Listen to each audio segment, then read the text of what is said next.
Cavities are permanently damaged areas in the hard surface of your teeth that develop into tiny openings or holes.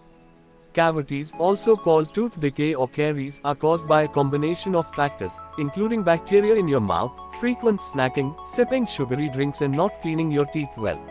Cavities and tooth decay are among the world's most common health problems.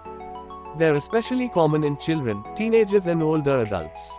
But anyone who has teeth can get cavities, including infants.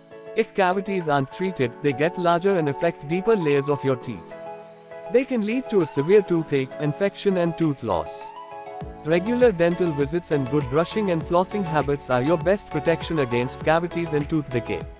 The signs and symptoms of cavities vary, depending on their extent and location.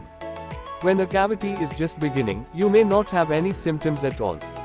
As the decay gets larger, it may cause signs and symptoms such as toothache, spontaneous pain or pain that occurs without any apparent cause, tooth sensitivity, mild to sharp pain when eating or drinking something sweet, hot or cold, visible holes or pits in your teeth, brown, black or white staining on any surface of a tooth, pain when you bite down. Cavities are caused by tooth decay, a process that occurs over time.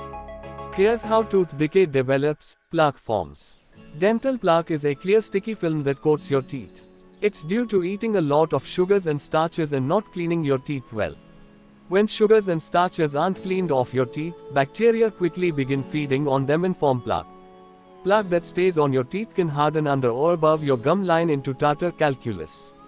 Tartar makes plaque more difficult to remove and creates a shield for bacteria.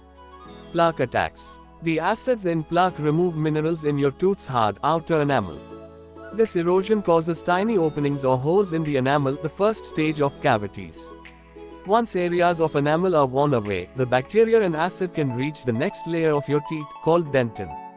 This layer is softer than enamel and less resistant to acid. Dentin has tiny tubes that directly communicate with the nerve of the tooth, causing sensitivity.